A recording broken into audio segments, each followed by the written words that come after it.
O Grupo de Estudos sobre Política Tributária, GEPT, fundado por jovens especialistas na área tributária, foi criado com o propósito de analisar esse tema sob um novo olhar, de modo a estimular o diálogo construtivo entre a multiplicidade de visões e pensamentos existentes no país. O grupo é composto por profissionais com as mais distintas formações, como, por exemplo, professores, advogados, economistas, cientistas políticos e contadores. São formadores de opinião e especialistas oriundos de reconhecidos centros de pesquisa acadêmicos, em âmbito nacional e internacional. São profissionais de diversos segmentos do setor privado, do setor público e representantes e ex-representantes de organismos internacionais que desejam contribuir, no debate nacional, a respeito de um tema tão importante para o Brasil. O GEPT é um grupo independente, portanto, não está ligado a qualquer instituição. Possui uma abordagem de pesquisa com base multidisciplinar, distinguindo-se de qualquer outro grupo, com nome similar ou não, que represente os interesses de alguma instituição, órgão governamental ou empresa. Grupo de Estudos sobre Política Tributária. Esperamos você em breve, ao vivo no YouTube.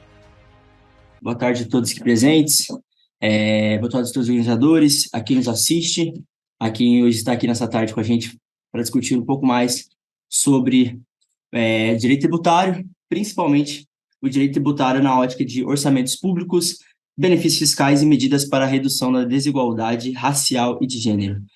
Essa é uma discussão que está em voga e é uma discussão muito importante para o cenário brasileiro, principalmente tomou proporções ainda maiores com o fim das eleições, né? É um tema que tem todas suas ponderações a serem feitas e principalmente os seus incentivos à discussão deve ser realizado constantemente. Estou aqui com a doutora Carolina, que vai fazer parte comigo da mediação. Meu nome é Gustavo, trabalho no Matos Filho, sou advogado do Matos Filho, e a doutora Carol, que também vai fazer parte da mediação. Nós estamos aqui com outros 4 palestrantes, na figura da doutora Maria Angélica, que é doutora em Direito pela UFMG, professora de Direito da UFV, Campus Florestal, pesquisadora e escritora, e faz parte do grupo de tributação e gênero da FGV, junto com a professora Daniela Olímpio, que também é uma das nossas palestrantes e também vai fazer parte aqui da discussão. Ela que é professora em Direito Financeiro e Tributário, doutora em Direito e Sociologia na Universidade Federal Fluminense, atualmente é pós-doutorada e professora pesquisadora no programa de História Econômica da Universidade de São Paulo, pesquisadora de Justiça Tributária no Brasil também. Fora isso, temos o doutor Ivan Alegrete, mestre em Direito Público pela PUC de Minas, pesquisador do NUJUP, Núcleo Jurídico de Políticas Públicas da PUC, advogado e pesquisador com focos. Perdão, até falei errado aqui, peço desculpa, gente.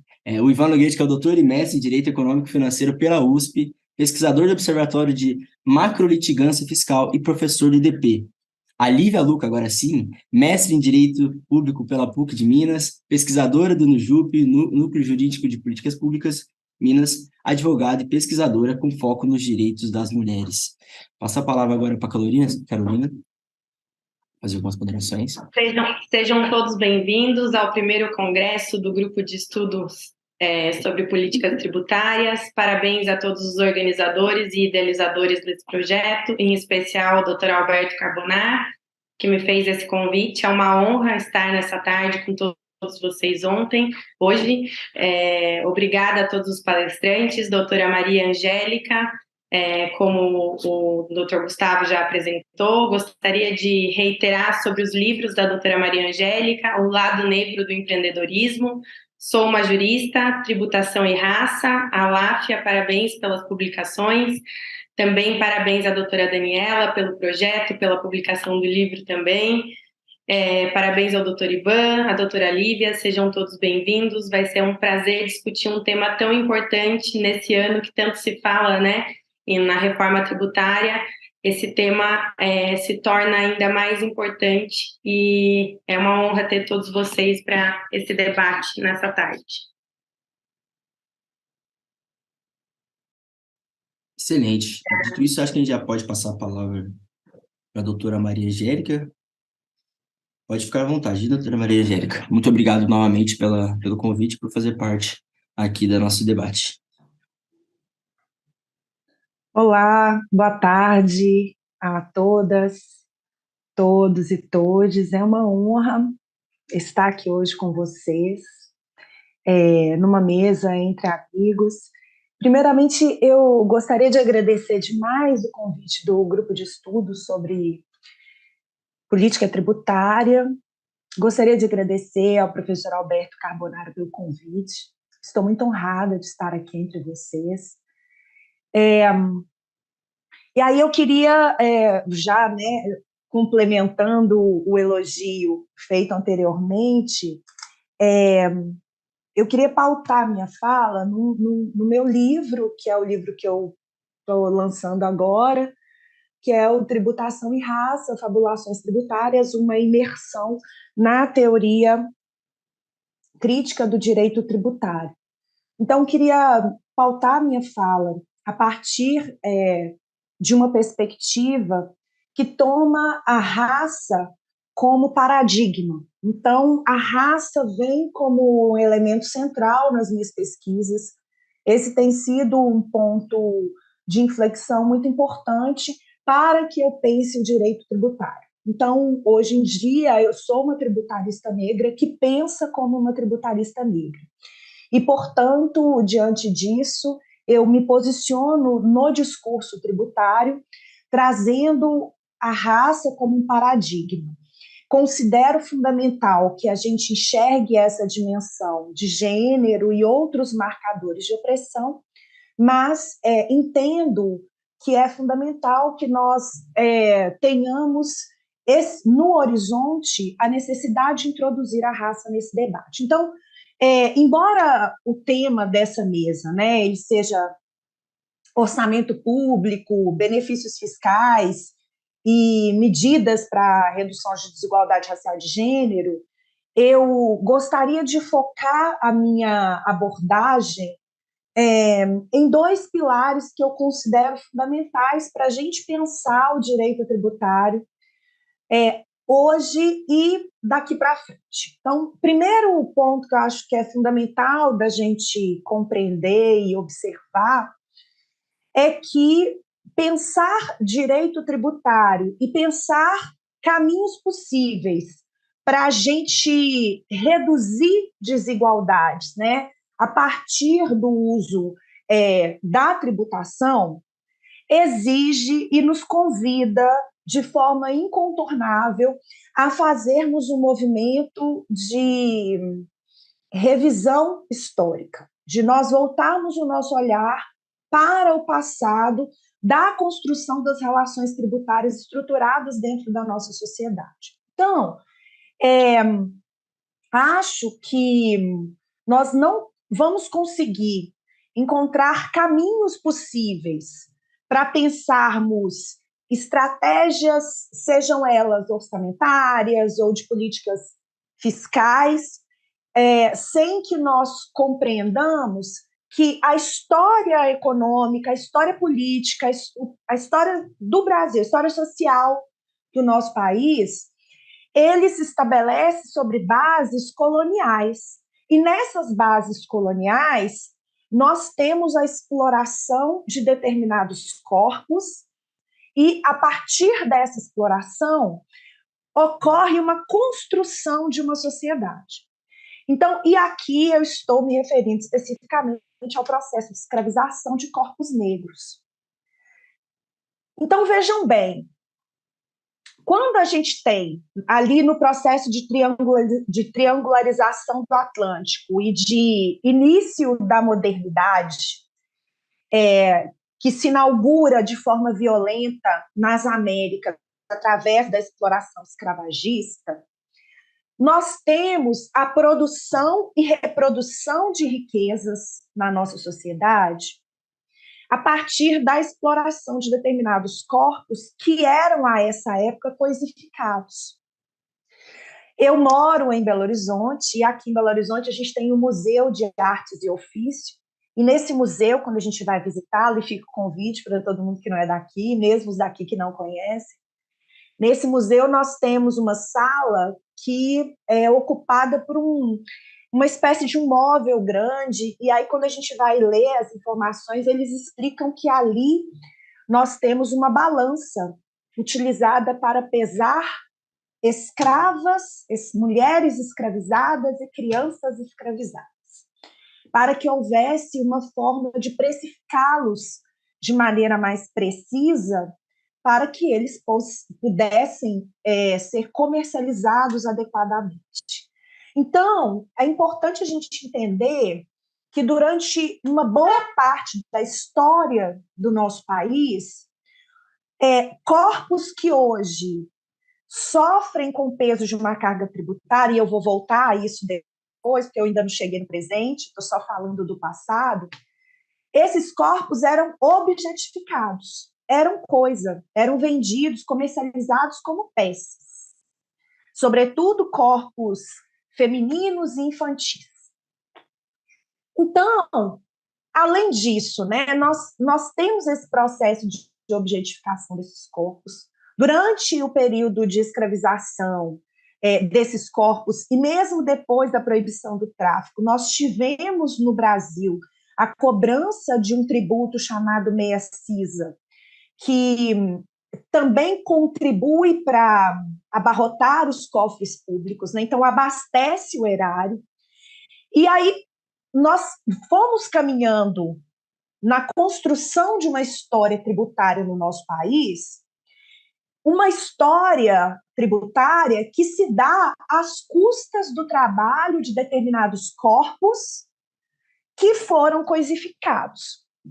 Então, quando a gente olha para essa história da tributação, e quando a gente olha para hoje e pensa na estrutura que a gente tem hoje, uma estrutura tributária que, embora não traga normas explicitamente racistas ou que, de maneira claramente posta né, na norma, não há uma normatização explícita quanto a isso, né? Normas que tributem mais determinados corpos do que outros, a gente não vai ter de forma explícita essa hierarquia de corpos na nossa legislação tributária. Nós temos uma escolha política por um modus operandi da tributação hoje no Brasil que, em alguma medida, rearranja um jogo estabelecido historicamente no Brasil colônia. Então, o que eu estou querendo dizer? Hoje, quando a gente olha para a realidade tributária no Brasil, a gente vê que, e as pesquisas mostram, que nós temos determinados corpos que são muito mais prejudicados pelo peso, sofrem muito mais o peso da carga tributária do que outros. E quais são esses corpos?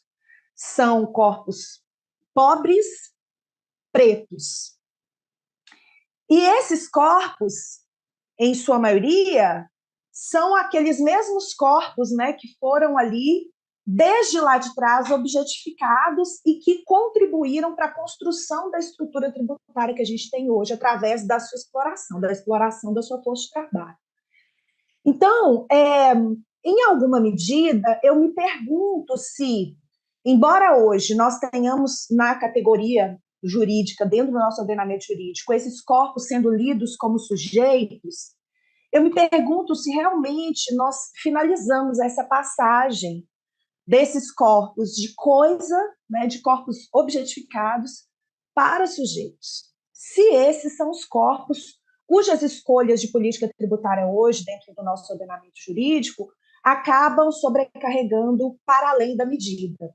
Então, quando nós fazemos escolhas na estrutura tributária que fazem, por exemplo, com que determinados corpos gastem tudo que eles ganham para poder sobreviver, e aí isso reflete muito a escolha por uma tributação fortemente regressiva dentro do nosso sistema tributário, né? E é esse o cenário que a gente vive hoje, de uma regressividade muito forte. Essa escolha, ela aprisiona determinados corpos numa posição da pirâmide social em que esses corpos têm dificuldade não só de se deslocar na pirâmide social, como também de se reconhecer como sujeitos de direito, de se reconhecer como aquela categoria tão importante que a gente aprende desde a graduação no direito tributário, que é a categoria de contribuinte cidadão.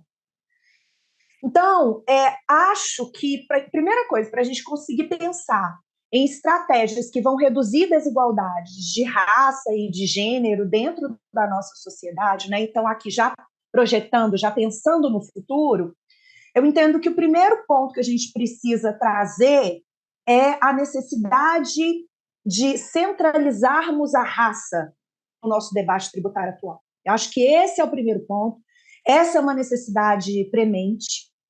Sem que nós façamos isso, não há reforma tributária que dê conta efetivamente de reduzir desigualdades, porque as nossas desigualdades elas são atravessadas, sobretudo, por questões de raça, também de gênero, mas aqui especificamente na minha fala focando na questão racial.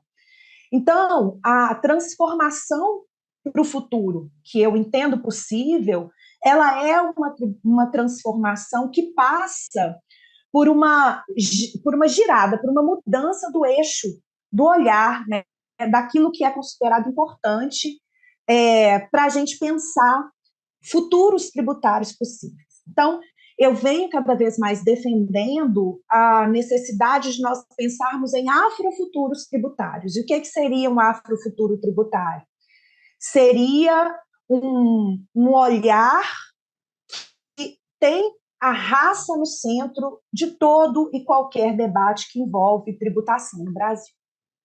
Bom, esse é isso é um pouquinho do que eu penso, que venho trazendo nas minhas reflexões nesse livro Tributação e Raça, nos meus artigos, nas minhas pesquisas, e esse é um convite que eu deixo aqui para vocês pensarem outros modos da gente discutir direito tributário, da gente estudar direito tributário. Eu sei que a gente chega na graduação e a gente não é convidado a pensar em raça, gênero e tributação, mas que vocês já saiam daqui convidados para essa reflexão por nós. Nós temos muitos tributaristas interessados em pensar outros arranjos tributários para a nossa realidade atual. Deixo aqui meu convite para vocês. Muito obrigada e até.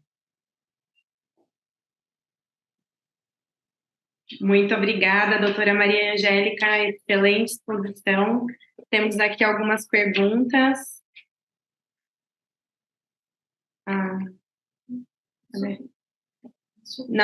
Na sua opinião, desculpa, só um minutinho.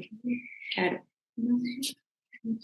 Carolina, se quer deixar para depois, na segunda parte? Na sua opinião, precisa ter desconto na outorga para ser remuneratório? Não, será que eu acho que não é daqui? Desculpa, doutora Maria Angélica, vamos deixar as perguntas para o final. Passo a palavra agora para o doutor Ivan Alegretti, doutor e mestre econômico, financeiro e tributário pela Universidade de São Paulo, USP, autor do livro A Renúncia Fiscal como Instrumento de Política, o caso do Programa Nacional de Apoio à Cultura PRONAC. Seja bem-vindo, doutor Ivan. Muito obrigado pela apresentação. Eu quero agradecer ao Alberto e ao Thomas pelo convite. É um prazer conhecer a todos, conhecer a Carolina, o Gustavo Henrique, que nos apresentaram, né? O que me atraiu no convite foi exatamente a ideia do manejo de benefícios fiscais para aplicar como instrumento, né, um instrumento de intervenção na realidade para a redução das desigualdades, né? O manejo desses instrumentos orçamentários, ele é um manejo que pede mesmo a atenção de todos, a dedicação de todos os pesquisadores, porque ele exige um misto de criatividade, porque o contexto do nosso país ele é um contexto único, né? A gente vive realidades únicas, né? Hoje em dia, né, conversava há pouco com os amigos que se preocupam muito com a Argentina, né?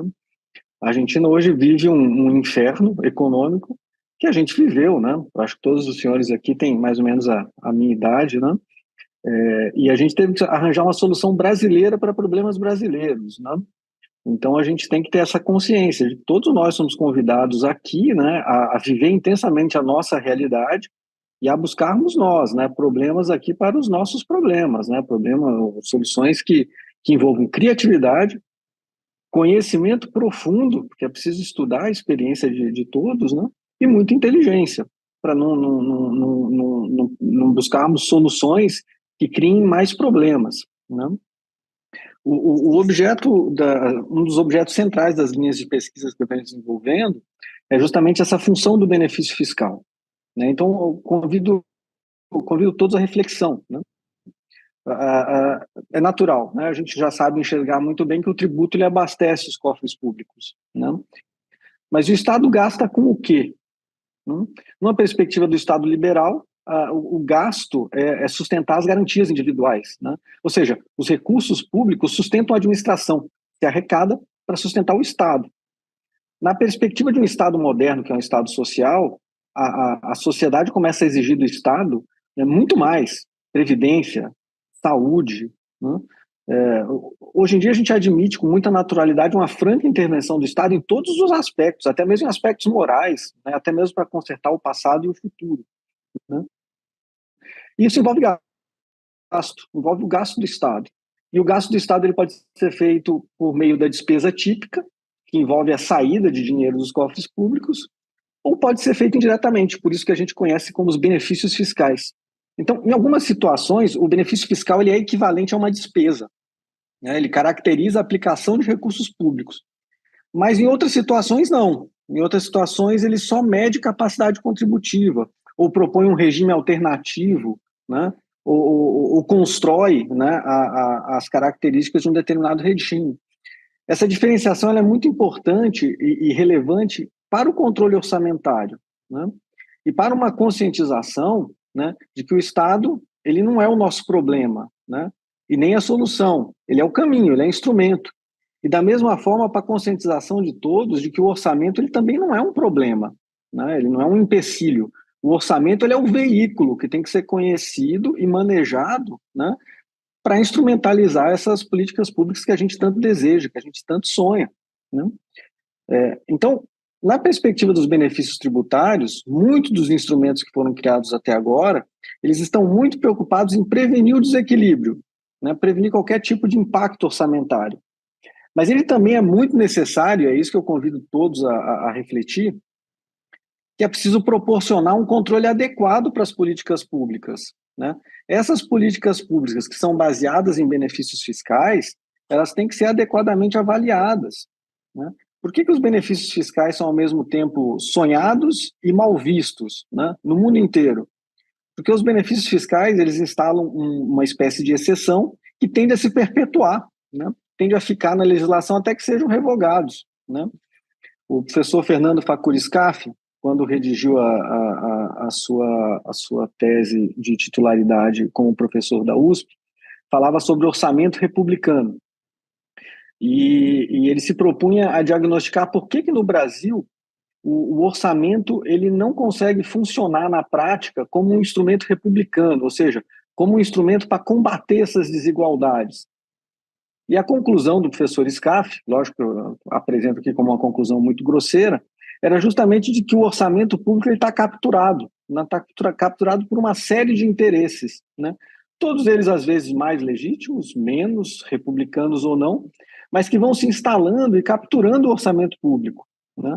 Então, como combater esse tipo de captura? Como avaliar se os benefícios fiscais eles são adequadamente e inteligentemente aplicados? Como revisá-los? Como aprimorá-los, né? E nisso a gente passa para esse segundo aspecto do problema, né? Falei do aspecto funcional e estrutural, e o segundo aspecto do problema, que é justamente o combate às desigualdades, né?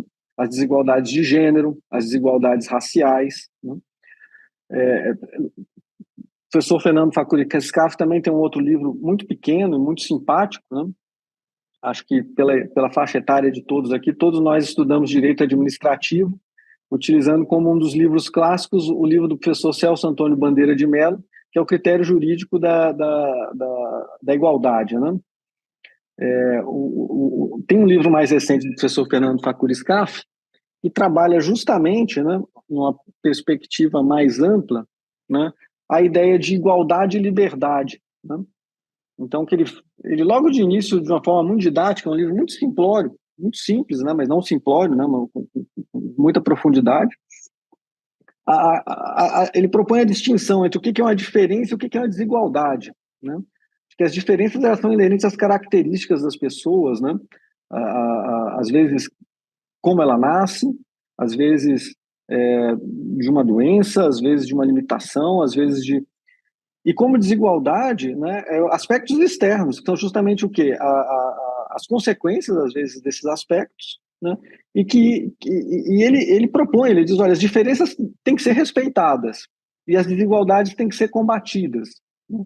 Mas como combater essas desigualdades, né? Como identificar, né? E aí que convido todos, né? Como identificar fatores práticos para discriminar e como identificar as finalidades. Porque se alguma coisa a gente peca no Brasil é por excesso de boa vontade, né? Boas intenções, né? A gente tem um Estado muito complicado, um sistema orçamentário que acaba criando mais injustiças do que justiças, né? Do que justiça, e que reclama, né? Como eu dizia, criatividade, conhecimento e inteligência, né? Um trabalho consistente para desenhar boas políticas públicas, né? Então, como fazer esse planejamento dos benefícios fiscais? Como fazer um desenho adequado? Como delimitar adequadamente o grupo? Como identificar o objetivo? Como estabelecer uma métrica? Afinal de contas, qual é a finalidade, né? A gente tem finalidades urgentes, né?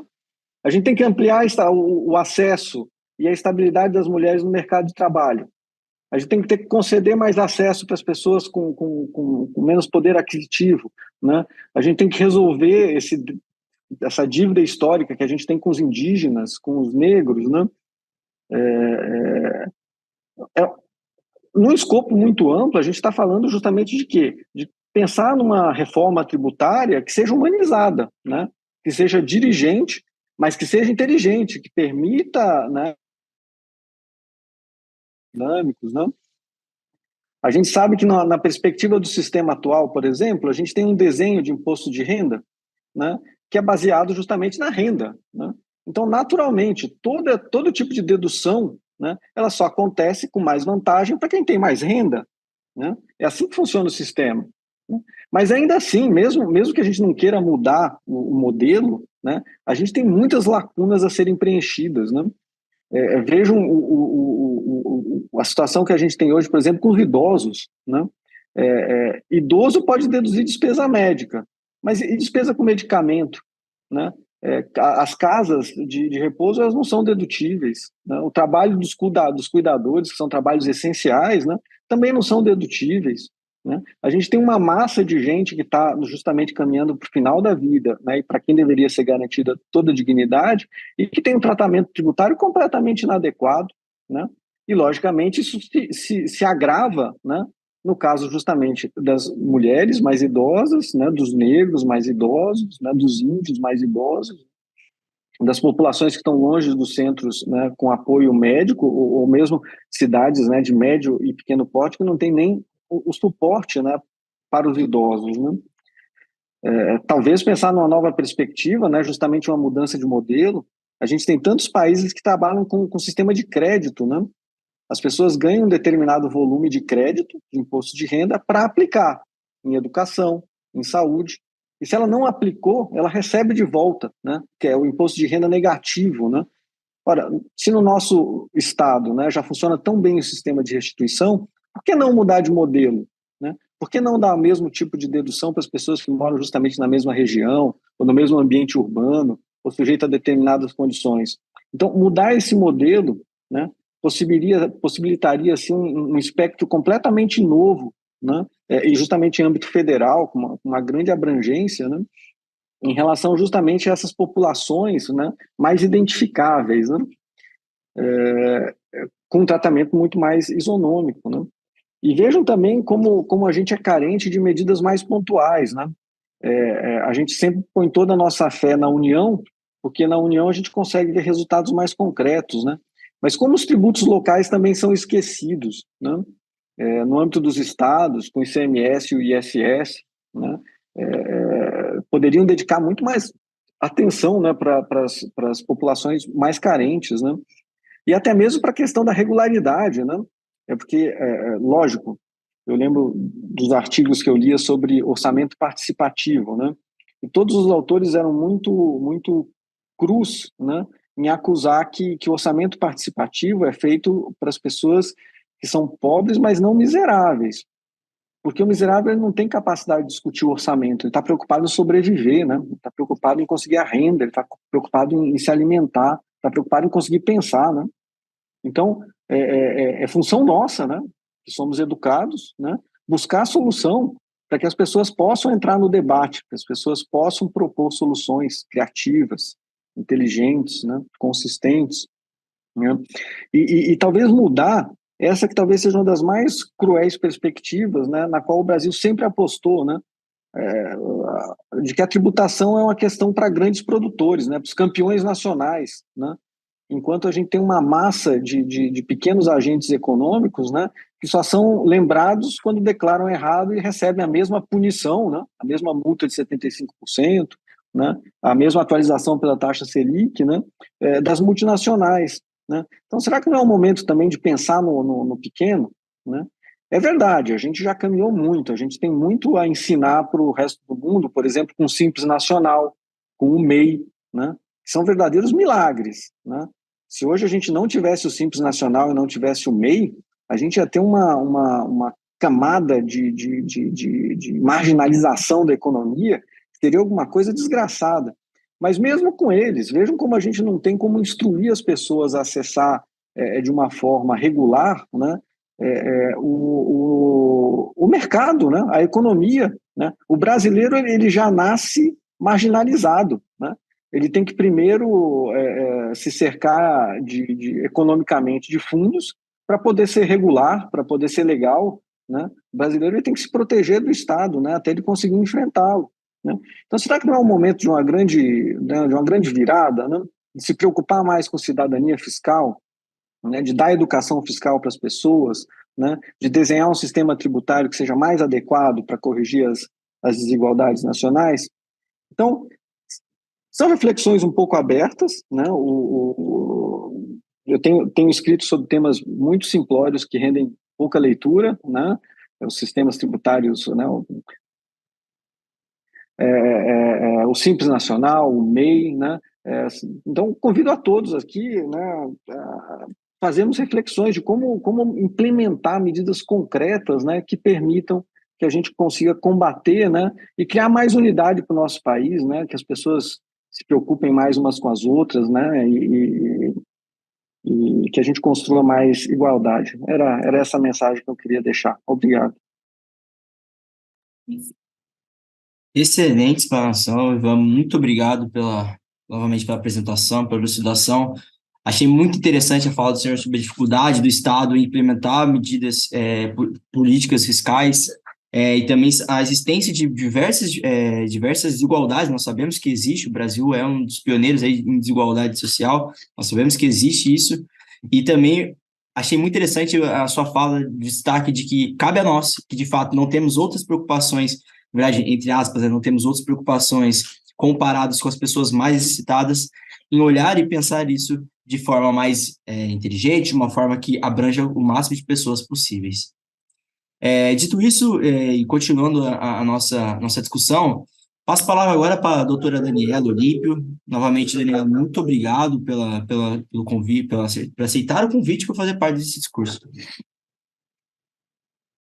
Obrigada, eu cumprimento a todos, Gustavo, Carolina, agradeço demais o convite por parte do Alberto Carbonar, né? Agradeço a gentileza, cumprimento os meus colegas aqui do painel, as apresentações que talvez o meu defeito de falar, não sei se é defeito, o que é isso, mas essa coisa de falar depois é que acho que eu fico mais na vontade de comentar temas tão interessantes que foram trazidos pela doutora Maria Angélica, uma amiga muito querida, que eu fico muito feliz de poder dividir com ela esse espaço de fala. Doutor Ivan, também pela fala sobre a importância da política dos incentivos fiscais, né? E daqui a pouco com a doutora Lívia também. Então, muito obrigada por poder fazer parte de um painel que traz, talvez para mim, uma reflexão sobre qual que seja, talvez a gente possa começar por aí, qual que seja o papel de se pensar política de gênero e política racial dentro de um sistema tributário, né? E talvez a gente poder sair um pouco da ideia de que é uma ponta, né? Ou que seja um tema ou uma rubrica que possa ser pensado de forma pontual e pensar mais, talvez, a partir da fala dos meus colegas aqui anteriores, a partir da estrutura desse sistema, como que ele é erigido historicamente, né? Como que a gente chegou no ponto que a gente está em termos de desigualdade por uma questão estrutural do próprio sistema. Então, quando a gente pensa o sistema como algo que possa ser, de alguma forma, propositivo, que possa intervir, que possa influenciar, talvez a gente possa fazer uma observação inversa, que é de pensar o quanto que o sistema ele é, por si só, excludente pela construção histórica a qual a gente chegou até hoje, né? E aí eu queria começar falando também a partir do texto da professora Maria Angélica, que eu separei, que está aqui também, só que eu estou no meu vídeo, tá agora, foi. É o livro dela, recém-lançado, acho que amanhã ela tem um evento específico de lançamento, o livro Tributação e Raça, né? Tá aqui. Que eu já tive o prazer de ler e agora eu estou relendo, e é muito legal a gente poder reler uma segunda vez e reler a partir das sutilezas, que a primeira leitura que a gente faz tentando lidar com aquilo que está por óbvio posto. E acho que a minha segunda leitura agora está me proporcionando isso, que é de fazer essa leitura da construção estrutural, não só do texto, do estilo, né, literário, mas de todas essas construções, né, de uma pesquisadora que fala sobre a sua rotina, sobre o seu caminhar nos corredores da academia no sentido amplo da palavra, e ao mesmo tempo o quanto que isso reflete na temática que vai ser posta em sala de aula, né? E eu acho que isso é sobre tributação e raça, ou tributação e gênero, quando a gente deixa de apurar essa escuta sobre o quanto que gênero e raça e toda a transversalidade que esteja aí relacionada está posta fora, né, do entendimento do que seja o direito tributário e o sistema tributário, político e de direito como um todo. Além do livro da Maria Angélica, eu também gostaria de fazer a divulgação do livro recém-lançado, do qual a Maria Angélica também participa como autora, que é uma obra coletiva, e que é uma obra de mulheres tributaristas, né, que a gente lançou agora, 10 dias atrás, por coincidência no mês da mulher, mas é um livro gestado em todo o ano de 2022, Tributação e Sociedade, aí o subtítulo é Sob Perspectiva de Mulheres Tributaristas. E nós somos 28 autoras nesse livro, falando sobre a técnica tributária, mas ao mesmo tempo ocupando um lugar e marcando um lugar de fala da mulher tributarista. Eu fico muito feliz da Carolina estar aqui e o nome, né, a questão do Zoom, da plataforma, né, não veio o nome dela, veio Mulheres no Tributário, que é o perfil do qual ela, a associação, a organização da qual ela participa. E aí a gente vem conversar sobre isso, né?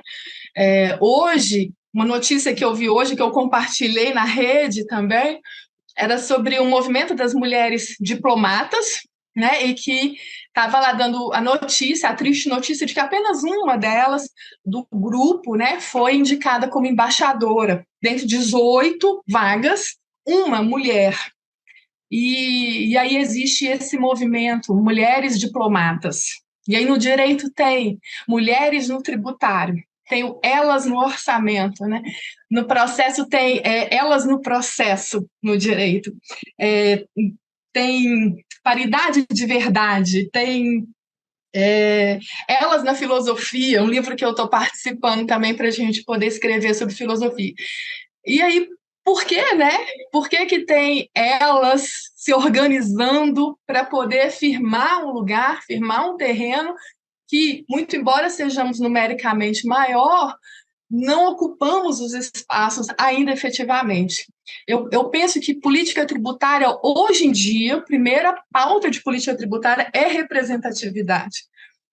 Eu não sei se posso dizer que é a primeira, porque a gente pensa nesse confronto, né, de tantas demandas, de tantas questões que fazem parte do próprio sistema, mas a representatividade ela é um fator estrutural e fundamental para se discutir qualquer questão que seja também entendida por aqueles que estão ouvindo também, né? Ontem, na turma de História Econômica, do qual eu participo hoje em dia, a gente estava conversando sobre o período colonial, e aí ouvindo a professora Maria Angélica falar, diz muito respeito ao que a gente conversou ontem. E no texto em questão, Ciclo do Ouro, o texto mencionava sobre os sistemas de tributação sobre o ouro.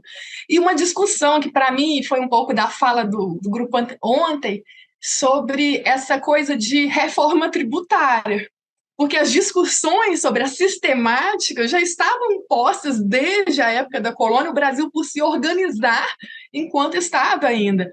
Se o melhor método era um método sobre a captação, né, sobre a cabeça do escravizado, sobre a quantidade de escravizados que um proprietário tinha, e aí, independente da atividade, se minerária ou não, então se eu tenho um escravizado no ambiente doméstico, eu pago um imposto sobre o escravizado. Ou se o melhor método seja o sobre a produção, se seria o método do quinto sobre o ouro, né? Então existia esse debate, e que virou pautas, que virou revoltas, e que gerou a confidência de alguma forma, a partir de um apagamento, né, de um sujeito que não se fez como sujeito de discussão. E até é um texto bastante interessante, porque um ponto do texto é sobre o negro liberto também pagar tributo sobre si mesmo, porque não era mais sobre propriedade, era sobre cor, e desde sempre, né? E no texto também falava sobre poucos casamentos na província de Vila Rica, atual Ouro Preto, e que as famílias preferiam encaminhar as filhas para conventos do que casá-las, muito por uma questão de dote, de não pagamento de dote. Então a gente pensa em dois personagens coisificados desde sempre no sistema, né? A mulher e o negro, e até chegar a um ponto onde eles possam se encontrar e falar também de transversalidade demorou alguns séculos, né? Mas dois personagens que não estavam na discussão sobre pautas de reforma tributária, né? Entre aspas aí. E sem anacronismo nenhum, a gente poder pensar hoje que as pautas de reforma tributária hoje não incluem ainda personagens que estão nas estatísticas, que estão sujeitos constitucionais de direito, mas que não é pauta de discussão a paridade, por exemplo. Eu defendo que a paridade seja uma norma da Constituição, né? Uma norma de implementação de política, os cargos públicos, os ambientes políticos, né? A fala de que não temos, a gente está usando um critério de competência e não um critério de gênero, é uma fala que ela é completamente desavisada, para não usar outra palavra mais dura, de se desconsiderar historicamente a que viemos, né? Ou de onde viemos, historicamente, como que esses ambientes eles são repetitivos, né? Não disruptivos, o tempo todo sempre a mesma coisa. E para não me estender muito no meu tempo, que eu tenho esse defeito, eu gostaria de chamar a atenção sobre os orçamentos sensíveis. Uma pauta de alguma forma tentar racionalizar o que seja a política tributária, com que seja também a programação de um governo que possa fazer essa ponte entre aquilo que está normatizado e aquilo que acontece no seu dia a dia, a política efetivamente de implementação de uma condição mais justa e mais equânime. Sempre se fala, talvez os meus colegas aqui seja algo chovendo molhado, mas isso ainda é algo que deve ser repetido, sempre se fala sobre a função do tributo. Se a gente olhar numa perspectiva ontológica, a função do tributo há muito tempo, ela é assente no meio da doutrina, que não é só receita, que isso é uma visão muito liberal, que isso é uma visão de um período que talvez fosse desconectado das realidades sociais. Então, o tributo não é só receita. Tributo também, usando os R's da tributação, tributo também é redistribuição, tributo também tem a ver com representação, que é a pauta que a gente tem colocado, tributo também tem a ver com reprecificar, Tributo, então, ele é um instrumento, né? E todos nós, seja numa mesa de política tributária, seja numa mesa de reforma, seja numa mesa de planejamento tributário, seja numa mesa mais microtécnica possível, todos nós não vamos discordar das funções do tributo. Porém, essas funções são desconsideradas pragmaticamente o tempo todo. Toda vez que se tem uma pauta de reforma tributária, não tem mais conexão com esses. Qual que é a função do tributo para a gente poder pensar na melhor reforma tributária? Que não seja algo só para simplificar o sistema, para mexer na engrenagem, mas que seja efetivamente para promover uma redistribuição. Por que isso não é pauta? Sendo que é tão claro, doutrinariamente, dogmaticamente, que os tributos eles são também considerados instrumentos para uma reconfiguração da sociedade, né? E os orçamentos sensíveis a gênero, especificamente, têm esse intuito de poder clarificar, de poder planificar e de tornar mais transparente o uso ou a qualidade do gasto público no que diz respeito a essas ações setoriais. A gente tem uma experiência e não tem como, quando a gente fala de direito e de sistema político de direito, a gente também não falar de governos e de recém-história no Brasil, ou de recém, ou talvez da atual, porque ainda a gente está ali na despedida de um governo que pouco pautou políticas, né, sociais. E a experiência de orçamentos sensíveis a gênero no Brasil, como uma nota das leis de diretrizes orçamentárias, ela vem estabelecida em 2020, ou 2020, a lei em 2020, regulando o orçamento de 2021, cujo relatório sobre o orçamento de 2021 saiu em janeiro de 2022, né? A coisa do orçamento, um ano e tudo mais. Então, em 2020, a gente tem uma experiência de uma LDO que fala que o orçamento mulher ele deve ser acompanhado. E ele deve ser acompanhado e deve ser avaliado e deve ser revisto em termos de gastos, em termos de políticas. Então, a atenção dos especialistas em orçamento e planejamento público deve ser, então, justificada no direito financeiro, desde a LDO de 2020, cujo orçamento foi 2021, e o primeiro relatório foi gerado em 2022.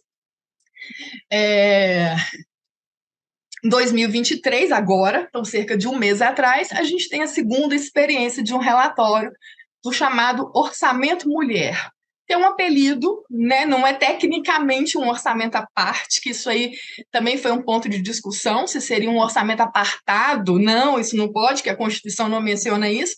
Não, é um apelido justamente para se gerar a visibilidade para o gasto relacionado às questões de gênero. Então, a gente pode comparar o 2023 com o 2022. Na verdade, a gente está falando do mesmo ciclo de governo, mas agora de um governo que olha para o governo anterior, né, que olha para o ano anterior, melhor dizendo, né, que olha para o orçamento do ano anterior, que foi, então, gerido por outro governo. Se, por um lado, é gritante a diferença, de um ponto de vista até de postura política, né, em relação à inclusão, em relação à diversidade. Por outro lado, a gente tem também, eu chamo a atenção para esse último orçamento, para a gente não ficar tanto no ponto de vista de comparação de governos. Mas esse último relatório de 2023, ele menciona que um dos indicadores, principalmente da OCDE, é de se pensar também que os orçamentos têm que ter as chamadas etiquetas orçamentárias ou rubricas orçamentárias destinadas especificamente para aquele tipo de finalidade. E esse relatório menciona que talvez não. Então, é um relatório do governo atual dizendo que essas chamadas etiquetas orçamentárias, elas podem talvez engessar a flexibilidade de governo. E aí, com o meu avançado tempo, milhões de coisas que a gente poderia falar, eu gostaria de chamar a atenção de não devemos retroceder no momento em que as oportunidades de crescimento e de organização jurídica, de organização institucional, de consideração com os gastos, principalmente gastos relacionados a situações onde a vida da mulher ela é posta em risco, né? Gastos relacionados, portanto, ao combate à violência contra a mulher, a acolhida da mulher, que foram praticamente anulados nos últimos anos. Então, todas essas condições de se perceber nessas oportunidades que a gente tem atualmente, talvez seja também um momento onde nós apoiamos e desejamos que haja, né, uma política produtiva, que haja um governo bom. Ao mesmo tempo, é importante que a gente pontue que a coisa da competência, né, e o lugar, o espaço técnico, impessoal, neutro, ele deve ser reconsiderado urgentemente como sendo também uma grave afronta às minorias, que são também tão protegidas no discurso, né, por toda uma nova onda progressista aí de direita e de política. Então, peço desculpas pelo ultrapassar do tempo, pela afobação de sempre que eu trago. Agradeço demais a oportunidade, fico à disposição aqui para a troca quando for o momento apropriado. Obrigada, doutora Daniela Olímpio. Parabéns pela exposição, parabéns pelo livro Tributação e Sociedade. Estou curiosa para conhecer todas as autoras, coautoras. Parabéns pelo projeto. Como você falou, todos esses projetos com mulheres são muito importantes para a inclusão de mais mulheres, para essa troca de ideias, porque como a doutora Maria Angélica estava aqui também já fazendo essa ponte, dando sugestões, eu acredito muito nessa troca de conhecimento, troca de experiência, cada um tem um ponto de vista, né? Cada um teve uma história, e isso agrega muito, né? Você acaba abrindo a sua mente para um outro ponto de vista, agregando várias coisas que trazem efetividade, né? Porque senão a gente fica, às vezes, em discussões que não levam a evolução e a efetiva colaboração. Então, eu tenho certeza que a contribuição da sua palestra foi excelente aqui. Parabéns pelo trabalho e vou passar a palavra para a doutora Lívia Luca. Olá, boa tarde a todos e todas. Primeiramente, eu cumprimento os meus colegas da mesa, os demais ouvintes, e eu quero parabenizar a doutora Maria Angélica, a doutora Daniela e o doutor Ivan por falas assim, tão relevantes, principalmente no nosso atual contexto de reforma tributária. Cumprimentar o Gustavo e a Carol, muito prazer. E olha, sem ser combinado, parece que a minha fala, assim, que eu preparei aqui, é uma arrematação do que foi falado pelos 3 palestrantes. Eu também agradeço muito à professora Pilar Coutinho, que me indicou para estar falando aqui, e o doutor Alberto Carbonar, pelo convite.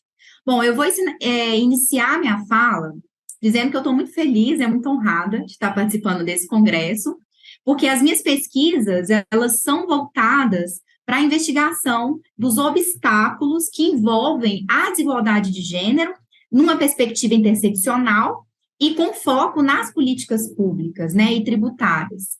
E aqui eu estou tendo um desafio de falar depois, de falas tão incríveis e de pessoas que eu li e estudei para escrever a minha dissertação de mestrado, como, por exemplo, a doutora Maria Angélica e a doutora Daniela, mas vamos lá.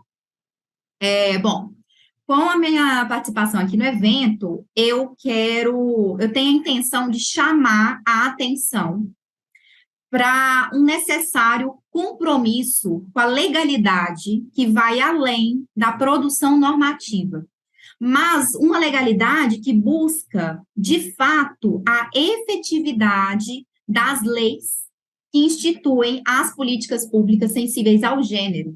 E para isso eu quero começar com algumas provocações. Bom, qual é o real interesse de um sistema estruturalmente patriarcal e racista que cresce apoiado num trabalho invisível e não remunerado na paridade entre os sexos? Essa é a primeira. E a segunda é, por que nós ainda não temos políticas públicas de verdadeira paridade representativa, de orçamento impositivo no gasto das despesas públicas voltadas para as questões de gênero? como gastos em creches, por exemplo, né, e outros investimentos que poderiam ser decisivos para reduzir verdadeiramente a vulnerabilidade de muitas mulheres. A discussão sobre a questão das mulheres nos tributos e no orçamento público mostra a insistente discriminação de gênero implícita, como bem ressaltou a doutora Maria Angélica, que é existente no nosso ordenamento jurídico e na nossa política. Inspirada assim, pelas produções que eu li, né, das palestrantes que estão aqui, eu pergunto, nós podemos avaliar questões de gênero sem levar em conta classe social e raça de mulheres? E se nós fizermos isso, nós não estaríamos retroalimentando um sistema, um modelo estruturalmente excludente?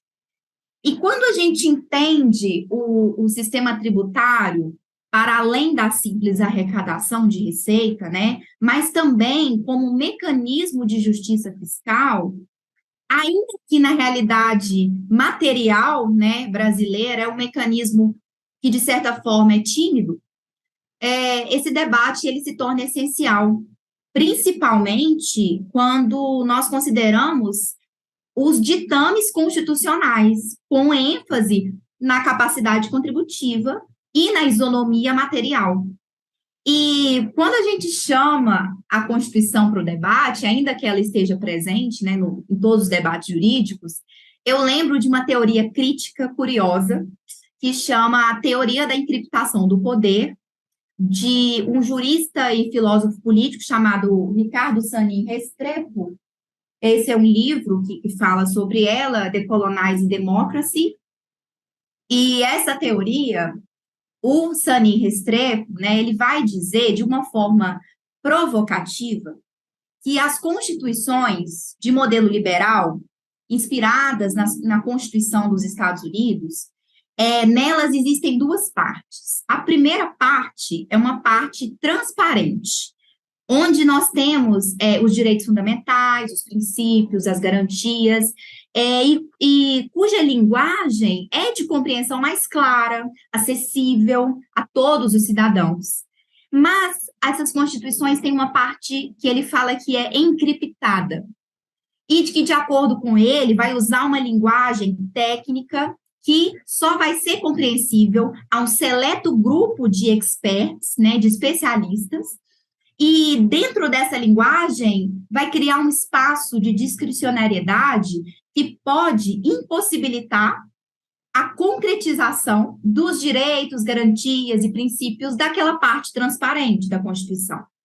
E aí, quando a gente traz esse olhar para as políticas públicas, esse foi o tema, inclusive, da minha dissertação de mestrado, para as políticas públicas de gênero, a gente percebe que a inefetividade delas é um ponto a ser considerado, mesmo que a igualdade formal esteja lá presente naquela parte transparente da Constituição.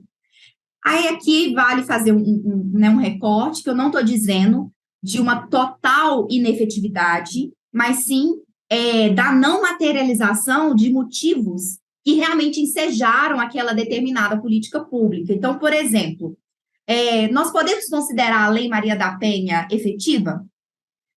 Nós tivemos um recente estudo, nesse mês mesmo, divulgado pelo Fórum Brasileiro de Segurança Pública, que demonstrou que a violência contra a mulher tem aumentado insistentemente.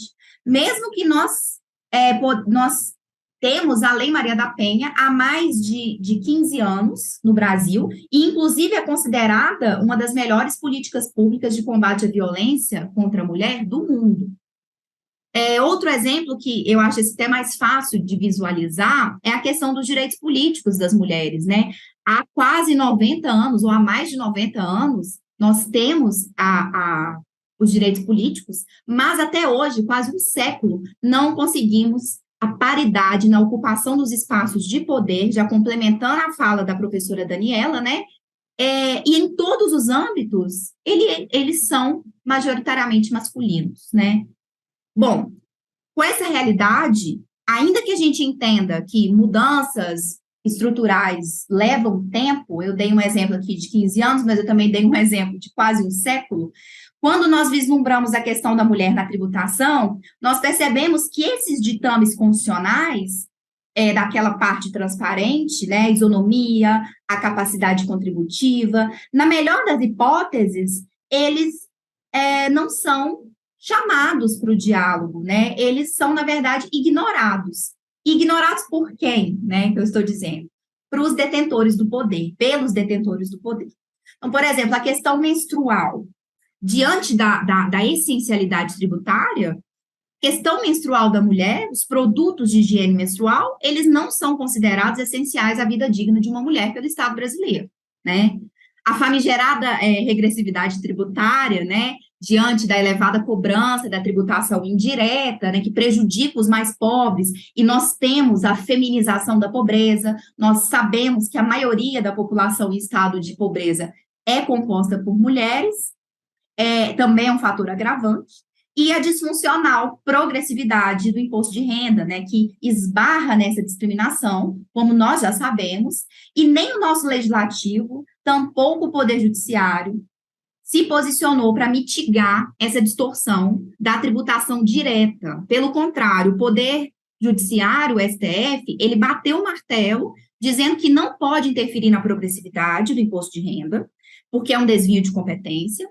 Mas, curiosamente, ano passado, ele interferiu na tributação da pensão alimentícia, né, com uma fundamentação voltada às questões de gênero, mas não levou em consideração que as mulheres mais prejudicadas por um sistema tributário disfuncional são mulheres pobres e vulneráveis que sequer declaram imposto de renda. Bom, e aí, por falar nisso, por isso, quando a gente fala de gênero, sem levar em conta a classe social e a raça, pode ser um problema, né? Quando nós falamos do não pagamento de tributos, a gente tem que ter em vista quem serão os reais beneficiados e quem serão os reais prejudicados nessa lógica. Ainda falando na tributação da pensão alimentícia, ao ser implementada essa não tributação, sem observar a capacidade financeira daquele contribuinte, pode trazer ainda uma maior distorção ao sistema, na medida em que a AGU até falou na peça dela de defesa, da ADI 5422, que pode trazer um déficit orçamentário de 1,05 bilhão de reais anualmente, sem a tributação da pensão alimentícia. E nós já sabemos que mulheres pobres, pretas e vulneráveis são as principais usuárias de serviços públicos. Claro que não apenas as famílias ricas vão ser beneficiadas com essa medida, porque a gente sabe, né, que no Brasil, quem ganha já R$5.000 já contribui com a alíquota máxima do imposto de renda, e R$5.000 não é um valor alto, né, para o nosso atual custo de vida. Então, famílias de classe média também serão beneficiadas, mas eu faço essa ressalva para as mulheres mais ricas. E numa perspectiva de justiça fiscal, não seria um primeiro passo, né, falando de reforma tributária, falando de gênero, de raça, não seria um primeiro passo para trazer uma solução, uma política tributária séria que busque corrigir essa disfuncionalidade na tributação direta e indireta? Não seria esse caminho? Deixo essa pergunta, já caminho para o final da minha fala, né? E a conjectura que eu apresentei aqui é que eu acredito que o nosso maior desafio está na efetivação da legislação sensível ao gênero e das políticas públicas de gênero. Na consciência, na necessária consciência de um maior compromisso do Estado e da sociedade com a legalidade. Bom, eu agradeço a atenção de vocês, a oportunidade de falar aqui nesse evento. Eu deixo esse convite para todos que estão me ouvindo, né, para a gente refletir sobre qual que é o sentido de legalidade e de efetividade dessas políticas públicas sensíveis ao gênero e raça, e se realmente o nosso atual sistema, da forma como é estruturado, o modelo atual, será que ele tem interesse em realmente trazer paridade, né, desses sujeitos ocultos? E é isso, muito obrigada, gente. Muito obrigado, Lívia. agradeço novamente pela exposição, agradeço também novamente por fazer parte aqui da discussão. Muito interessante esse ponto que você trouxe, principalmente em relação a se de fato nós temos um sistema que consegue abranger e dar efetividade às políticas públicas, e se nós estamos conseguindo caminhar para esse ponto. Então, novamente, parabéns pela exposição. Nós finalizamos aqui o primeiro bloco, né, que é da apresentação de todos os palestrantes aqui. Dito isso, temos aí 2 perguntas. Dito isso, agora acho que a parte mais interessante de acalorar um pouco a discussão, ou não também, né? Que é a parte de respondermos algumas perguntas e debatermos o que a gente conversou. Temos aqui 2 perguntas. Vou primeiro ler a primeira, que veio aqui para nós. E aí, cada um vai ter 5 minutos ali para fazer essa explanação, beleza? A primeira pergunta é a seguinte: no ponto de vista dos senhores, no âmbito tributário, o Estado, de fato, enfrenta apenas uma grande dificuldade em implementar políticas públicas ou há omissão propriamente por parte da máquina pública? Não sei se todos entenderam a pergunta, se ficou claro. Caso não, quem quiser começar, pode ficar à vontade.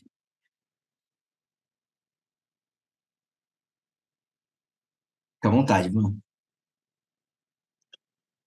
Nas aulas de graduação, uma das aulas que foi ganhando volume, né, ela começou com alguma coisa muito pequena, mas hoje ela é sobre isonomia, né? A gente tem no nosso país um problema muito grave com isonomia, né?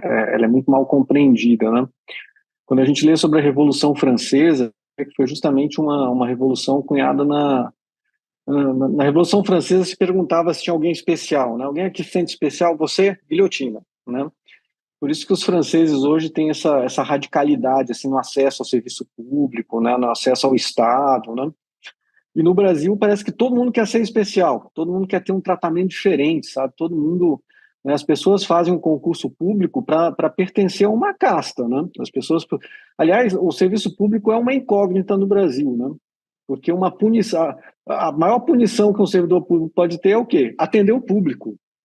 Tem alguma coisa errada com isso, né? A gente tem um sistema que ele gera exclusão, né? Todo mundo quer ser especial, todo mundo quer ser menos povo, todo mundo quer ser menos gente, né? Todo mundo quer sair, um fenômeno um pouco assim né, de balde de caranguejo, né? Eles querem sair do balde. Eu anotei várias das perguntas que a Lívia fez, porque eu acho que o ambiente acadêmico é isso, a gente tem que ser selvagemente sincero, a gente não pode ter medo. E as perguntas dela são desconcertantes, são muito boas, né?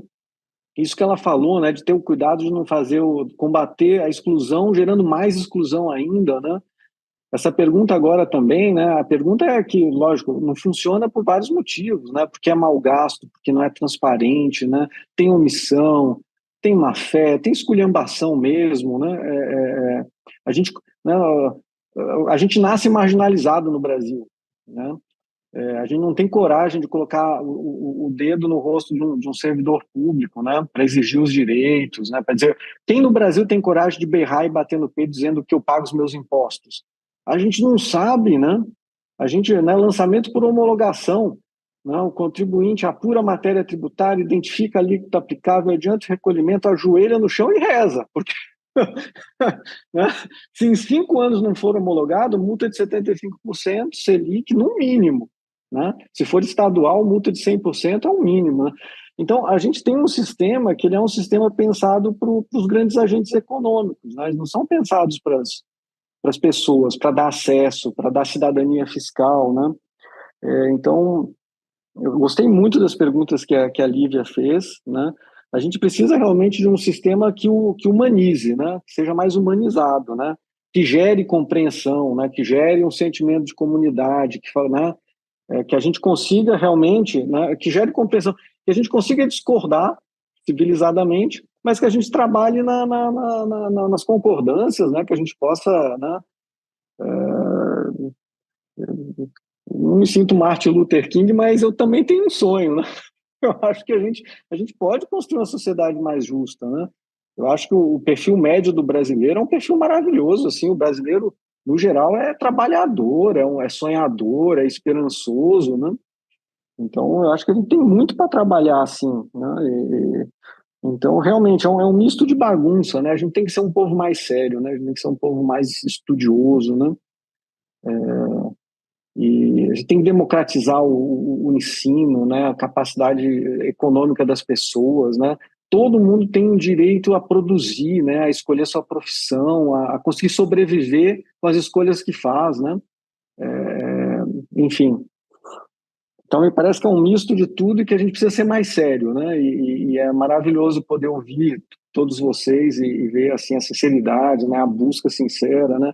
A gente tem que estimular os nossos alunos, os nossos amigos mesmo, que é possível, né? Meu comentário. Doutor Ivan, em relação aos benefícios fiscais, você acha que se houvesse um mecanismo mais efetivo, né, para a gente conseguir mensurar essa contraprestação, né, do benefício, esse retorno, se houvesse um mecanismo mais efetivo para isso, você acha que nós teríamos mais efetividade, né? Porque a gente está falando que às vezes a gente tem alguma ideia boa no sistema, mas acaba não tendo a efetividade e não gerando resultado. Você acha que se houvesse um mecanismo, né, que tivesse uma forma de mensurar isso, seria uma solução?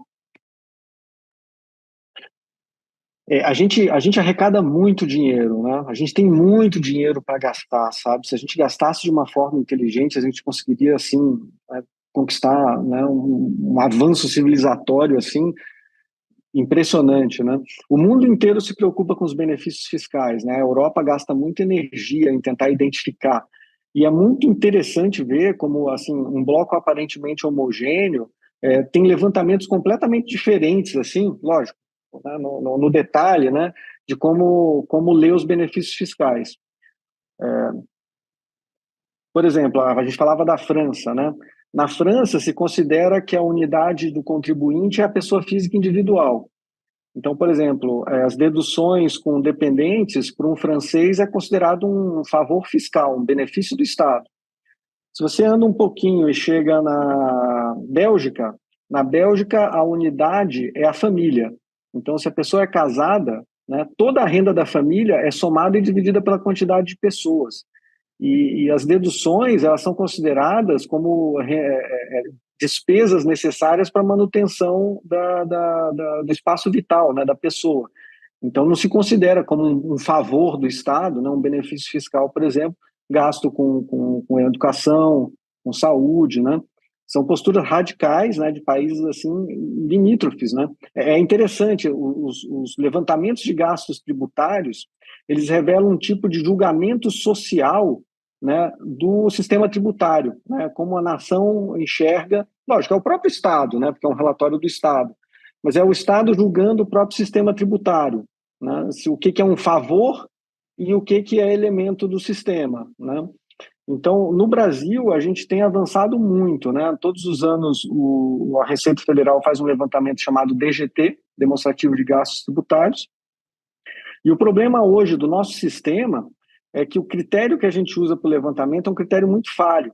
Então, por exemplo, até o ano passado, qual era o maior gasto tributário brasileiro? O Simples Nacional. Não é, né?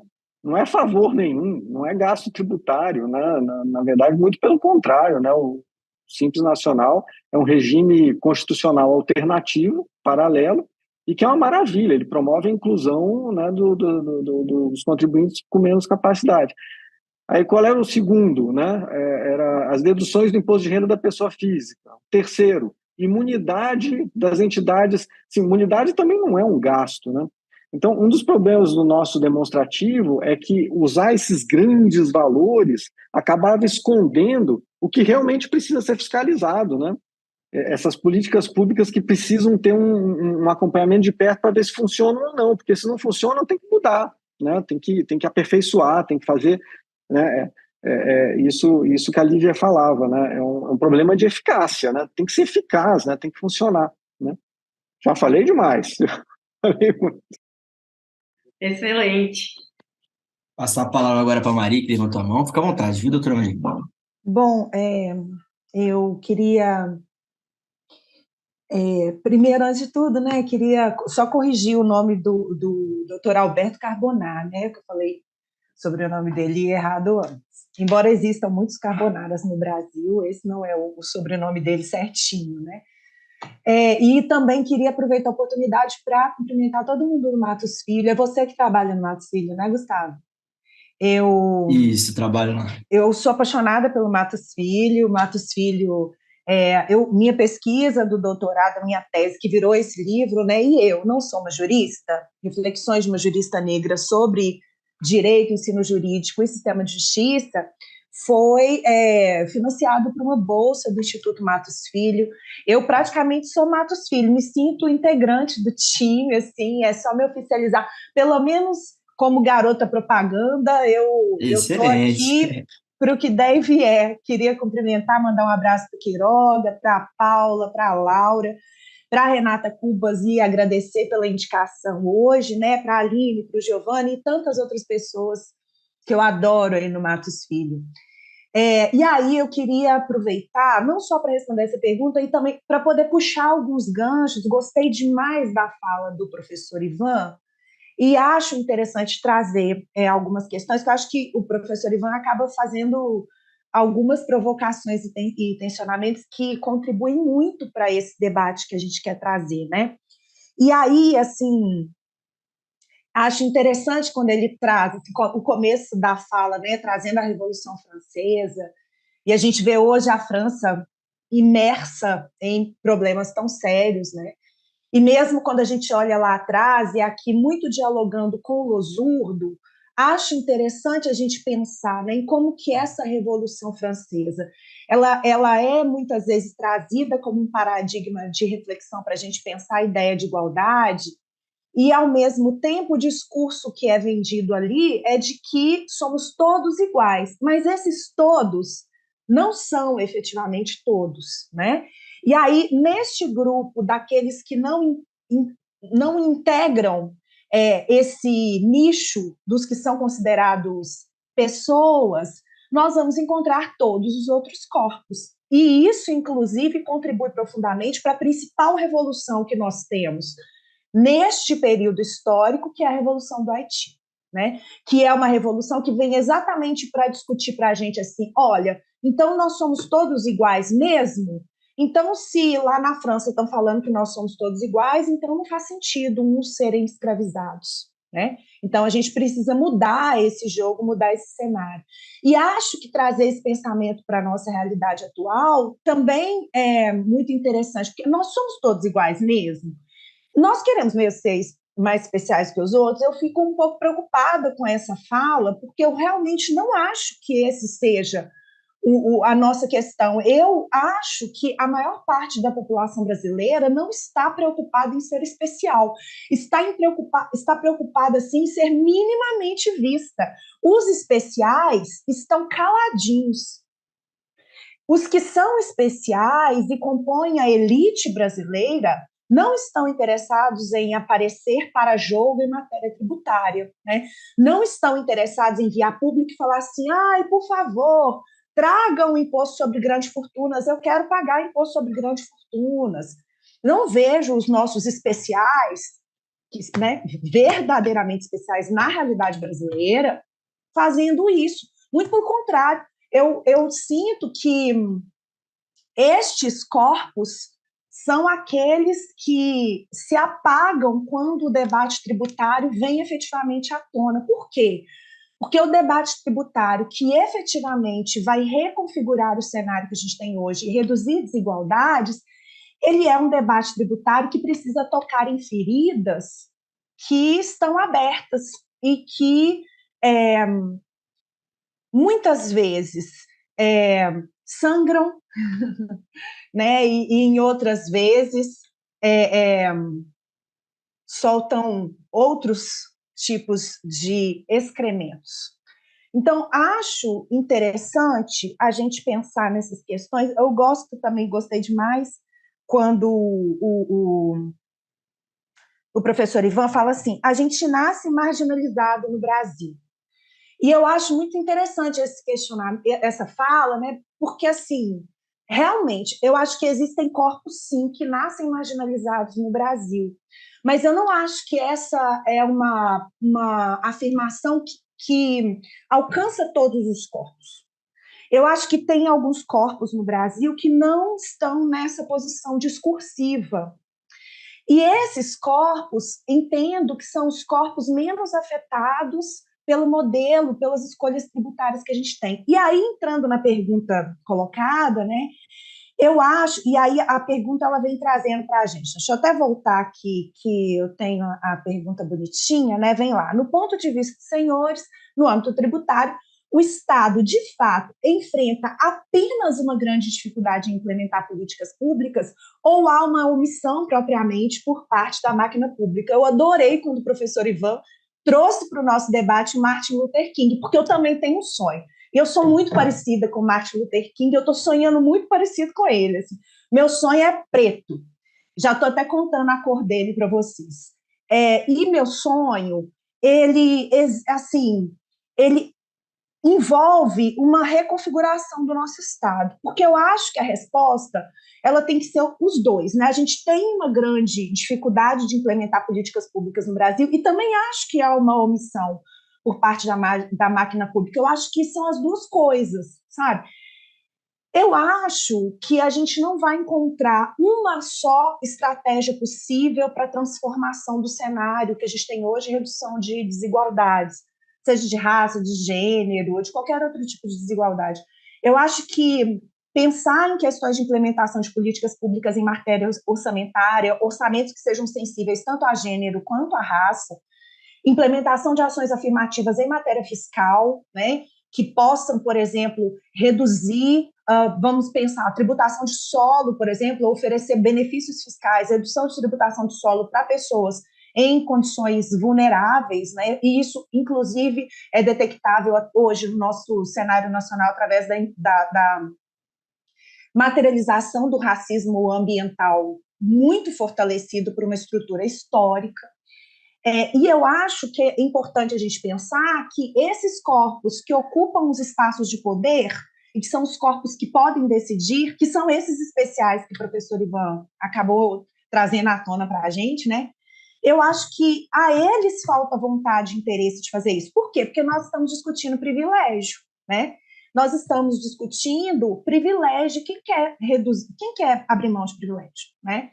O grupo privilegiado, que é o grupo que ocupa os espaços de poder, que domina esses espaços de poder, é o grupo que tem a possibilidade de decidir influenciar na implementação de políticas públicas. Enquanto for assim, eu realmente não vejo mudança. Eu tenho um sonho. O meu sonho é o que a professora Daniela traz, né, de haver maior representatividade nesse cenário. Quanto maior o espectro de representatividade que a gente tiver nesse cenário, mais o direito tributário, mais a tributação, o orçamento público será disputado por outros corpos, né? E aí, só para eu poder fechar as minhas considerações, e também pegando um pouco dessa fala do professor Ivan, assim, que eu também gosto muito, acho que tensiona muito o debate, que é quando ele fala assim, precisamos ser mais estudiosos. E essa é uma frase que a gente escuta muito na academia, e muito pelos tributaristas, né? O direito tributário, quando a gente chega lá na graduação, já fala assim para a gente, o direito tributário é difícil, o direito tributário não é para qualquer um, direito tributário não é para todo mundo, né? E aí a gente acha, muitas vezes, que só estudar é o suficiente, quando, na verdade, o estudo que é ensinado, o que é ensinado na academia também precisa se transformar.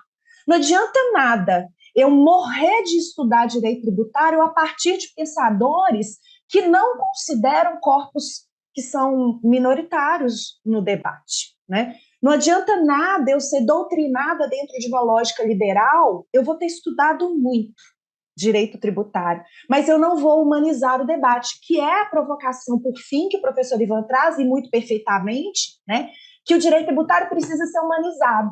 Como que a gente vai fazer para humanizar esse direito tributário, né? Então, eu acho que a gente, sim, precisa ser estudioso no Brasil. Eu acho que a gente tem que ter muito cuidado de pensar assim, nós que estamos aqui somos os inteligentes que vão levar à construção de uma solução para o Brasil. eu acho que a gente tem que quebrar esse mito de que nós somos os inteligentes, né? A inteligência é um conceito extremamente subjetivo, né? O que é ser inteligente é extremamente relativo. Assim, a gente poderia ficar aqui por horas discutindo inteligência. Acho interessante pensar nessas questões a partir do ensino do direito tributário na academia, né? Quais leituras a gente está levando para os nossos alunos? O que a gente está fazendo chegar a esses nossos alunos, né? Que são esses que vão estudar o direito tributário. Então, eu concordo muito com o professor Ivan quando ele diz que nós precisamos ser estudiosos, mas eu acho que a gente precisa pensar no que a gente vai estudar, para a gente poder virar o jogo do direito tributário e humanizar o direito tributário, né? E trazer esse novo jeito de pensar o direito tributário. E aí eu arremato assim, com essas questões que eu acho que também dialogam muito com o que a professora Lívia trouxe, né? Algumas reflexões que a professora Lívia fez. Eu e a professora Daniela, a gente já vem desenvolvendo nos nossos trabalhos, nos nossos textos. Te agradeço, Lívia, porque você, né, já desde o início falou, eu leio essas autoras, eu leio a professora Maria Angélica, eu leio a professora Daniela, e realmente a gente está muito alinhada, assim, né, nos nossos pensamentos. Eu conheço a teoria da encriptação do poder, a professora Marinella trabalhou, eu também fui do NUJUP, né? Não é uma teoria que eu adoto, não me filio a essa corrente de pensamento, mas sei que ela existe, a conheço, sim. E acho interessante você trazer esse modo de pensar para o jogo, né? Porque é isso, assim, é estudar outras coisas. Eu acho que o que você fez, trazendo essa teoria para a gente, mostra tanto o que casa tanto com o que o professor Ivan trouxe, né? Da gente oferecer outros estudos, outras leituras para os nossos alunos, né? Que é isso, esse movimento que você fez, eu gosto demais, acho bonito, né? De apresentar uma reflexão em matéria tributária a partir de uma outra leitura do mundo, e essa teoria, inclusive, é uma teoria latina, né? Acho muito interessante porque, dentro de uma perspectiva decolonial, acho que a gente vai transformar o direito tributário também a partir do momento em que a gente trouxer para o sul global esse debate, né? E aí alinhar esse modo de pensar com outras leituras de mundo, que muitas vezes vão ser leituras de mundo que não necessariamente se encaixam no perfil de ciência tradicional que a academia legitima, né? Então, a academia, ela, em alguma medida, delimita o que é ciência, né? Delimita o que é saber inteligente, o que é culto, o que é o que pode entrar para o mainstream, o que não pode, o que é bom, isso aqui não é legal, isso aqui fica de fora. Então, acho muito interessante quando você traz uma leitura do Sul global para construir um argumento, né? E mostrando que, e aí, principalmente dentro do direito tributário, que é fortemente eurocentrado, você mostrando que existem outras lentes, mas que não são lentes que normalmente a gente usa para ler o direito tributário. Então, gosto muito das reflexões todas que vieram, né? Queria agradecer e terminar. Muito obrigada, doutora Maria Angélica, parabéns pela exposição. Também acredito muito nessa humanização do direito, na representatividade, né, para a gente conseguir mudar aí essas estatísticas, tanto de gênero como de raça, e parabéns pela exposição. E eu gostaria de passar a palavra para a doutora Daniela, para a doutora Lívia. Nós temos poucos minutos para finalizar, e gostaria, inclusive, de acrescentar uma pergunta, porque eu acredito que para a humanização, né, e para que a gente consiga efetivamente ter mais representatividade, eu acredito muito na experiência, né? Então, eu acredito muito nessa troca, porque o que nós vivemos, nós temos mais experiência, né, para compartilhar. Então, eu queria saber, na visão de vocês acham que benefícios fiscais que tragam mais mulheres para cargos de liderança, tragam mais mulheres para a política, tragam mais mulheres para cargos de gerência, vão conseguir efetivamente mudar as estatísticas que nós temos hoje? Posso responder? Estão me ouvindo? Então, né? Claro. Bom, vou iniciar aqui, peço licença, Daniela, aproveitar o gancho já da fala da professora Maria Angélica e respondendo a sua pergunta, Carolina, porque quando a gente traz para o debate outras visões de mundo, né, como eu fiz aqui, eu gosto de fazer tanto nos meus textos, nas minhas pesquisas, principalmente visões de mundo do sul global, que eu acho que se adequa mais à nossa realidade, e muitas vezes a gente olha para cima, para o norte, e a gente se espelha numa realidade, mas, na verdade, nós somos colonizados por essa realidade. Então, olhar o mundo de uma outra forma talvez traz algumas respostas.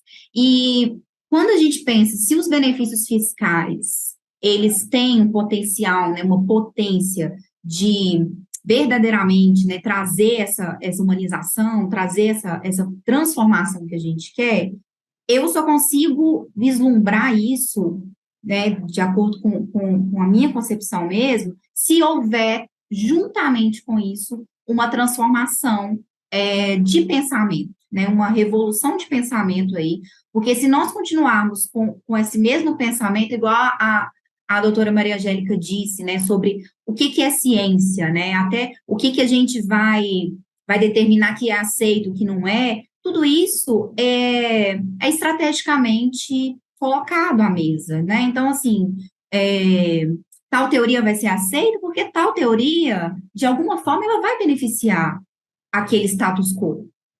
E aí tal teoria não vai ser aceita, vai ser extremamente criticada, porque ela está criticando algo que está incomodando, né? Então, se está me incomodando, vamos te afastar, vamos te eliminar. E na academia é onde a gente tem esse espaço. E, por exemplo, quando a gente fala de pessoas especiais, que as pessoas especiais não estão aqui, porque realmente elas não estão interessadas, né, em resolver um problema, porque elas serão atingidas e elas perderão os privilégios. Mas os principais interessados, os corpos principais interessados, eles estão preocupados em sobreviver. Eles não estão aqui para poder escutar o que a gente está falando, porque eles estão preocupados em sobreviver. E é conveniente que eles continuem preocupados a sobreviver, né? Porque se pensar demais, pode trazer um problema, né? Então, eu respondo isso. Eu acredito que as coisas podem, sim, ser transformadas, se junto com elas houver uma transformação de pensamento, que a gente pode começar em microespaços para depois pensar no macro, né? É isso. Obrigada. Obrigada, doutora Daniela. Eu falar rapidamente, eu prometo, mas também para pegar um pouquinho o gancho da fala de cada um e agradecer novamente a oportunidade, né? Na primeira pergunta que foi feita, eu ainda fiquei tentando entender por um tempo, assim, né?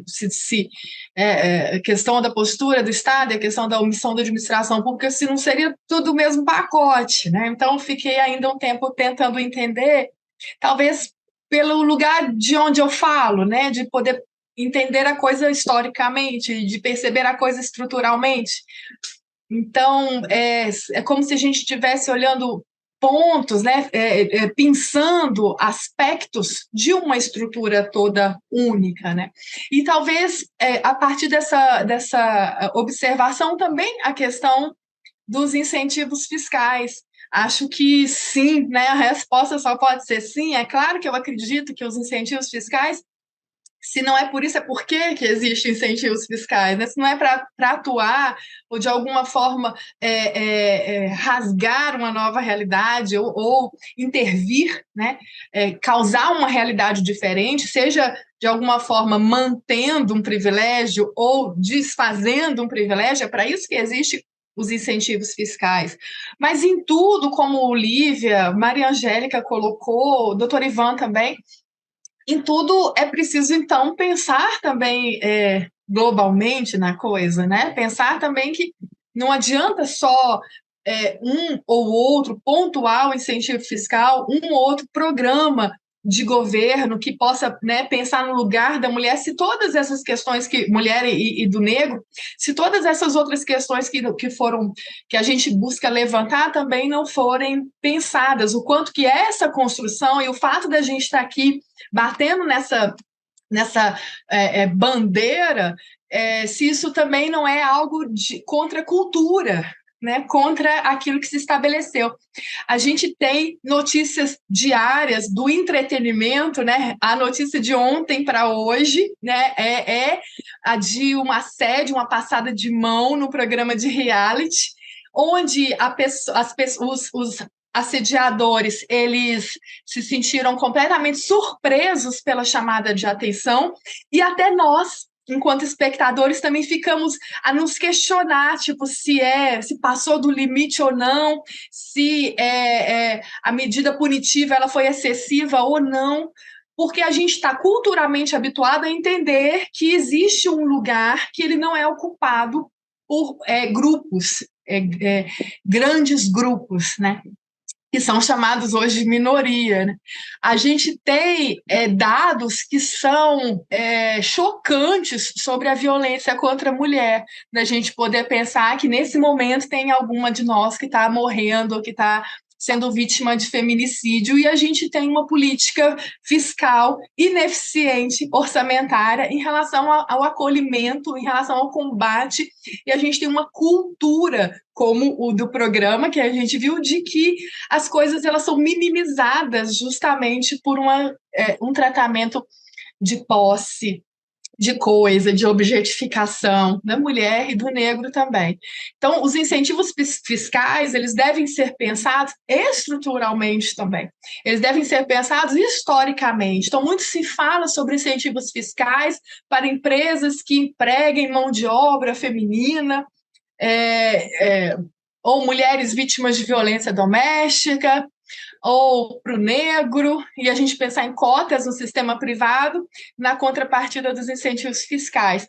Mas há que se questionar também quais são os cargos que são ocupados, que tipo, né, até onde vai esse tipo de política, o que é tolerável socialmente, o que é que não é, e principalmente, em termos de incentivos fiscais, qual é a avaliação que ela é feita após a concessão de um incentivo fiscal. Como que a gente pode reavaliar, e é isso que o relatório Orçamento Mulher tem falhado, mas que tem buscado, tem persistido, né? O que está errado? Isso tem que ser essa meia-culpa da administração pública, de reavaliar os projetos, de pensar numa política pública e rever a parte final da política pública, que é a avaliação. Ela é algo que é fundamental para a gente poder dizer se o incentivo fiscal é ou não é útil, né, para aquilo que a gente está propondo a fazer aqui, né? Então, enfim, acho que é isso. O convite é a gente poder pensar o quanto que isso aqui não é só uma mesa, numa pontinha do iceberg do sistema tributário, que a gente está falando sobre todo o sistema tributário, a partir de raça e de classe, né? Enfim, essa que eu queria comentar. Obrigada. Excelente, Daniela, doutora Lívia, doutora Maria, doutor Ivan, meus agradecimentos de coração aqui pela participação de vocês, o Grupo GEP agradece também a participação de vocês, o debate aqui não acaba, acho que está longe de acabar, que nem a doutora Daniela falou, é só uma ponta do iceberg. Eu, como um ex-estudante, que passei por Bolsa ProUni e também no próprio escritório Matos Filho, entrei também por um projeto do Matos Filho, chamado Soma Talentos, projeto de inclusão. Então, eu fico muito feliz de um debate como esse, rico, que tem muito a agregar no dia a dia nosso como jurista, no nosso dia a dia como estudante, acadêmico, enfim. E são pontos que nós temos que colocar cada vez mais ser desenvolvidos, né? Porque não pode ficar só no debate, não pode ficar só no âmbito acadêmico, tem que ser implementados nas políticas públicas, principalmente por parte das pessoas que mais têm o poder de colocá-las em prática. Dito isso, novamente, queria agradecer pela presença de todos, foi uma honra estar aqui com vocês e mediar esse debate, espero que tenha sido prazeroso para todo mundo, e principalmente para quem assistiu também. No YouTube, tivemos ali um comentário ali da Isabela Liz, falando muito interessante, que a doutora Lívia nos colocou, me fez refletir muito. Então, também um feedback aí para a doutora Lívia. E, novamente, muito obrigado. Passo a palavra também para a Carol para finalizarmos. Muito obrigada, doutora Maria Angélica, doutora Ivan, doutora Daniela, doutora Lívia. Tenho certeza que o debate agregou muito, saio com mais questionamentos ainda. Eu acho que essa ideia do debate, da gente refletir, ter diferentes visões, é muito agregadora e é o que traz, né, uma evolução para o sistema, não só como jurista, mas como cidadão também. Nós temos esse dever, né, de combater as desigualdades. Foi um prazer passar a tarde aqui com vocês, agregou muito. Coloco o projeto Mulheres no Tributário à disposição de todas as mulheres. Nós estamos de portas abertas para trocar conhecimento, trocar experiências, tanto da vida pessoal como profissional. A gente sabe que cada uma tem os seus desafios pessoais e nós acreditamos que essa união e essa troca é que vai nos levar mais longe e conseguir, de fato, mudar essas estatísticas. Então, meu muito obrigada a todos vocês. Obrigado, então, pessoal. Até mais. Obrigada. Obrigada, gente.